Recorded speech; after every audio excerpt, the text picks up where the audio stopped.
VIP가 당신 걱정을 많이 한다니까. 글쎄요, 이 블랙리스트 하면 떠올랐던 김제동 씨가 오랜만에 입을 열었습니다. 누가 이들을 블랙리스트로 만들었을까요? 그 전에 저희가 이 검찰 블랙리스트 수사 사항과 관련해서 황수연 앵커가 먼저 짚어볼 게 있습니다. 같이 화면 보시죠. 최근 새롭게 발견된 청와대 문건을 토대로 검찰이 블랙리스트 사건에 대한 수사를 다시 시작했다고 합니다. 그런데 이 와중에 김기춘 전 대통령 비서실장과 조윤선 전 문화체육관광부 장관이 검찰 소환에 여러 차례 불응하고 있다고 하는데요. 당초 출석하겠다는 입장을 번복하면서 더 이상 할 말이 없다는 입장인 것으로 전해지고 있습니다. 앞서 김 전 실장과 조 전 장관은 블랙리스트 사건으로 기소가 됐는데요. 1심에서 각각 김 전 실장은 징역 3년을 선고받았고 조 전 장관은 징역 1년에 집행유예 2년을 선고받으면서 김 전 실장은 현재 동부구치소에 수감돼 있고 조 전 장관은 석방된 상태입니다. 우선 석방 당시 조 전 장관의 모습 함께 보시겠습니다. 국민들 깜짝 놀라세요? 끝까지 재판에 성실하게 임하겠습니다. 저에 대한 도움을 풀어주셔서 감사하게 생각합니다. 앞으로 특검이 항소할 것 같은데 2심 재판도 어떻게 준비하실 거세요? 네, 재판에 성실히 끝까지 임하겠습니다. 감사합니다. 현재 두 사람 모두 1심 판결에 불복하면서 26일 항소심 재판을 기다리고 있는 상황인데요. 검찰은 두 사람의 불응으로 수사의 차질이 불가피해 보인다는 판단을 하고 있는 것으로 알려지고 있습니다. 그러면서 과연 두 사람에 대한 체포영장까지 청구될지에도 관심이 모아지고 있습니다. 블랙리스트 얘기를 해보겠습니다. 제 오른쪽에 특별 게스트 김복준 교수 나오셨습니다. 네, 안녕하세요.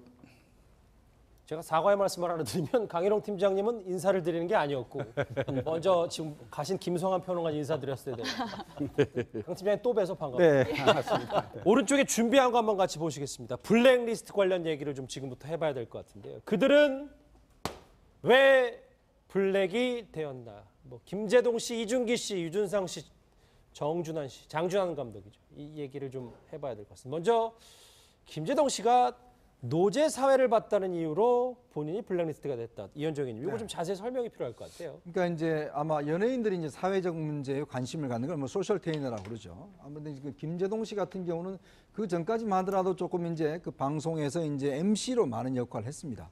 근데 본격적으로 이제 소셜 테이너에 등장하게 된 게 바로 이제 노무현 대통령이 돌아가셨을 때, 예. 그때 노제 사회를 보면서 사실 그 길을 걷게 되죠. 어떤 면에서 보면 잘 나가던 방송인이 그 사회로 해서 사실은 어떤 면에서 좀 탄압받는 그런 이제 그 MC로 이제 어떤 신분이 변화되는 그런 결정적 계기가 됩니다. 잠시만요. 그때 이제 노제라는 게 공식 추도식, 추모식 바로 뒤에 있었던. 그러니까 이제 사회죠. 공식 그 이제 바로 이제 그 장례식이 치러지고 난 다음에 예. 바로 서울광장에서 맞아요. 노제가 있었어요. 이제 그 노제 때 직접 사회를 보면서 이제 눈물을 흘렸던 아마 이제 그 장면들을 뭐 여전히 기억하실 분들 계실 것 같은데 아마 그때 강렬하게 아마 김제동 씨가 일반인들에게 인상을 이제 줬습니다. 이제 그러다 보니까 정권 차원에서 이 김제동 씨의 이런 문제에 대해서 이제 상당히 이제 제동을 걸기 시작을 합니다.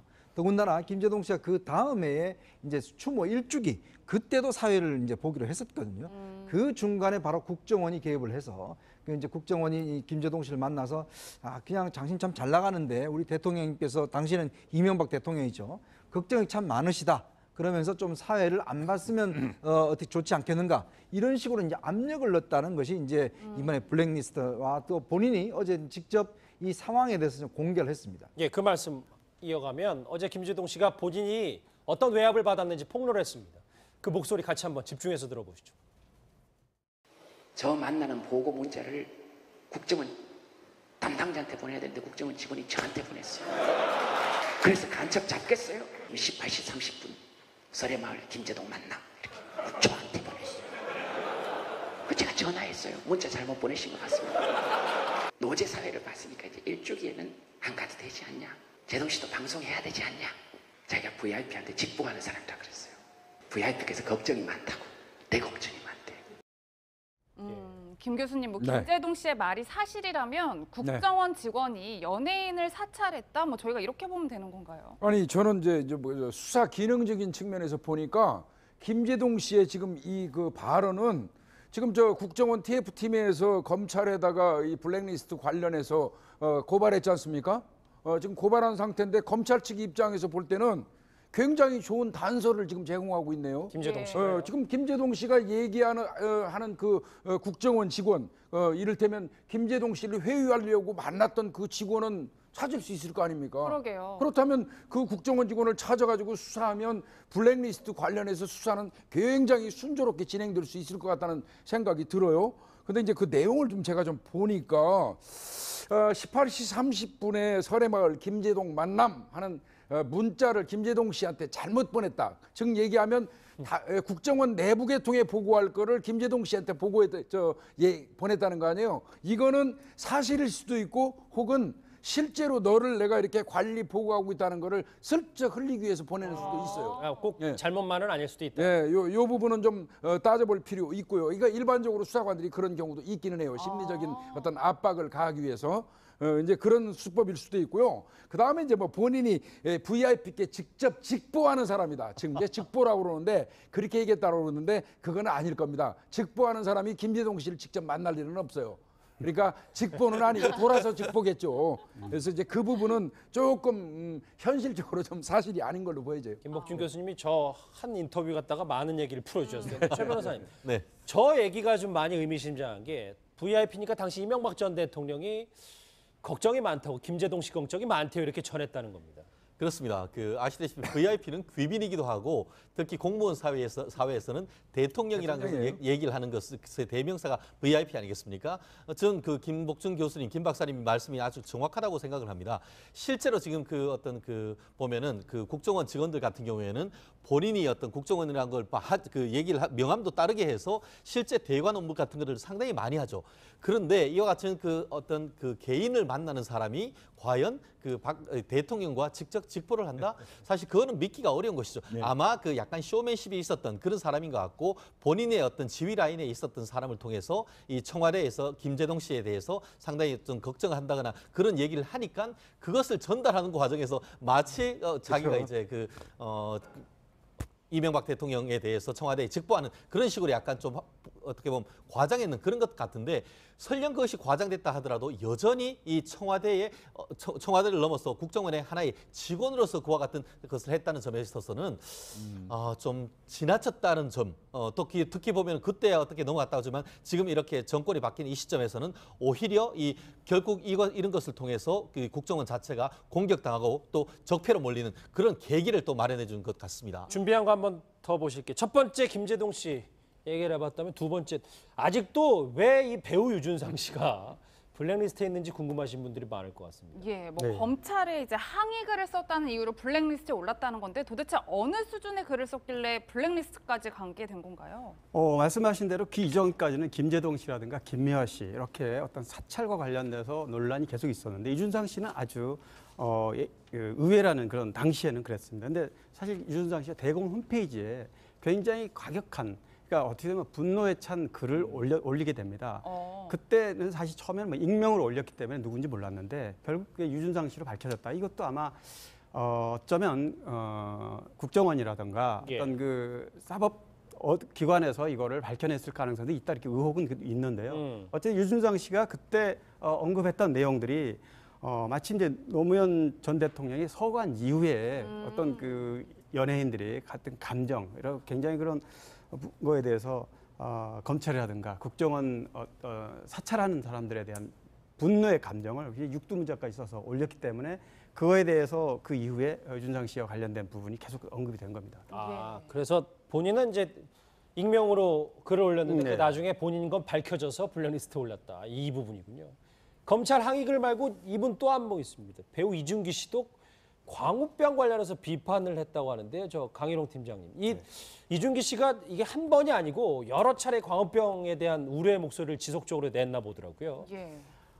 사실 MB 정권에서 블랙리스트 존재는 최근에 알려졌지 않습니까? 근데 이 블랙리스트 관련된 게 작년에 박근혜 정부에서 문화체육관광부에서 밝혀진 그 블랙리스트 외에 그 이전 정권인 이명박 정권에서도 있었다. 이게 지금 사실 문제가 되고 있는데 그때는 일부는 거기 올라있던 일부 대중문화예술인들은 내가 왜 블랙리스트에 올랐을까? 나는 세월호에 참여한 것밖에 없는데 이랬는데 알고 보니까 광우병 길거리에 나갔던 연예인들이 많이 올라 있던 거고요. 조금 더 거슬러 가면 이명박 전 대통령이 후보 경선 당시에 박근혜 전 대통령하고 당시 경선할 당시에 대중문화예술인들이 그 경선에 이명박 측에 굉장히 줄을 많이 섰습니다. 그래서 그 많은 연예인들, 뭐 후보 당선자 시절은 물론이고 청와대 입성한 뒤에도 이명박 전 대통령이 그 연예인들을 보답하기 위해서 한꺼번에 50명씩 이렇게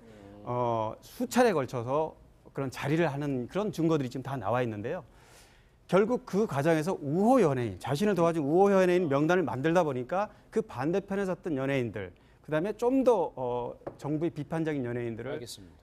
하다 보니 이런 리스트가 나왔다는 거죠. 지금 뭐 이준규 씨가 사실 블랙리스트 보도가 나온 지 한 이틀 정도 지났는데 본인 팬들에게 괜찮다, 걱정하지 말라 이런 글까지 SNS에 올렸군요.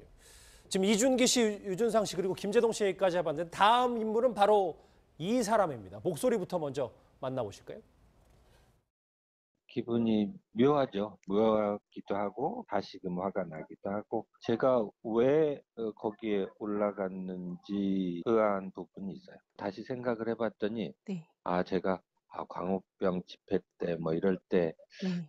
나갔던 기억이 있거든요. 너무 많은 분들이 나왔었던 그쵸. 상황인데 예, 예. 어떻게 그렇게 세심하게 네. 딱 알고 배려라고 해야 되나? 네, 네. 집회 한번 나갔다고 블랙리스트에 올리는 거는 신기하고 재밌는 일이 아닌가. 영화 감독인 장준환 감독인데 저희 뉴스특급 취재진과 바로 제작진과 전화 인터뷰를 한 거예요. 네. 보니까 이 장 감독은 왜 블랙리스트에 올린 겁니까?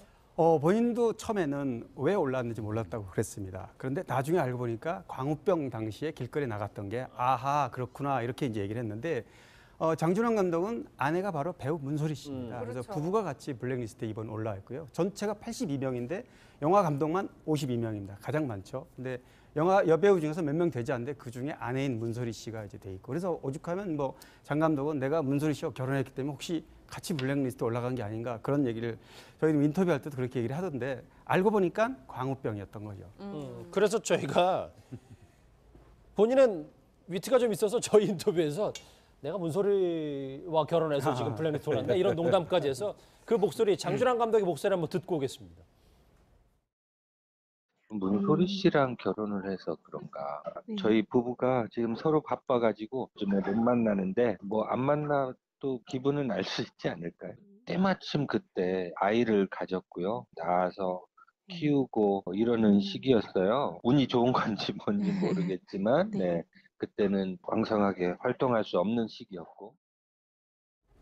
예, 뭐 이현정 의원님 사실 이제 뭐 지금 회자가 되고 있는 인물들의 면면을 보니까 참 영화계 인물들이 많았고 박 전 대통령도 유난히 영화계에 관심이 많았다고 알려지고 있는데 각종 대통령들이 이렇게 영화계에 좀 집착하는 모습을 보이는 이유가 있을까요? 아마 이제 영화가 미치는 사회적 영향력이 크고 또 영화 계통 쪽에 보면 주로 이제 진보 정당을 지지하는 분들이 꽤 많습니다. 이 사실 이제 이 블랙리스트 영화인들이 많은 게 지난 이제 그 이명박 대통령 그 전에 선거 때 보면 이제 진보 정당을 지지하는 뭐 박찬욱 감독이라든지 봉준호 감독이라 이런 분들이 이제 집단적으로 이제 지지선을 한 적이 있어요.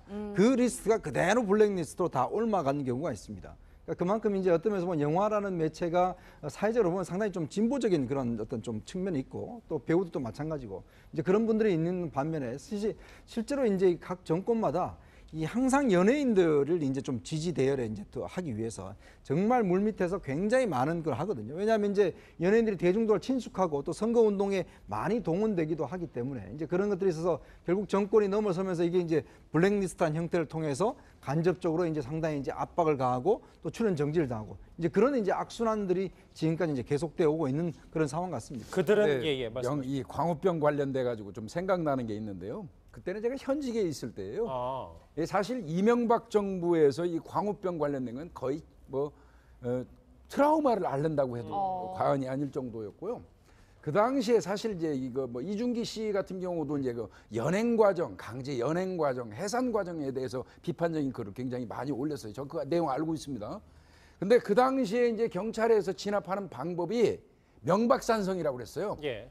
경찰 차벽을 쌓아가지고 명박산성을 쌓아서 청와대를 보호한다 해가지고 사실은 경찰 내부에서도 이거에 대한 반대가 굉장히 많았어요. 당시에 뭐 저 같은 경우도 경찰 내부망에다가 명박산성 관련해서는 이건 잘못하면 이 국민들 감금죄도 들 수 있다. 이거 하지 말아야 된다 했다가 제가 아주 혼쭐이 난 적이 있는데요. 내부망에 올렸는데도 한번 그런 적이 있었는데 사실은 그 MB 정부에서 아마 그 광우병 관련돼 갖고 연예인들이 많이 참여하면서부터 연예인들 그 원세훈 저 국정원장이 2009년 2월에 취임하거든요. 그때부터 아마 그 광우병 관련돼서 연예인 블랙리스트가 만들어지는 계기가 됐을 걸로 보여집니다. 알겠습니다. 그들은 왜 블랙이 되었나? 오늘 어제 있었던 김제동 씨의 목소리 그리고 이 블랙리스트에 이름이 오른 이 연예인들의 목소리 얘기까지 들어봤습니다.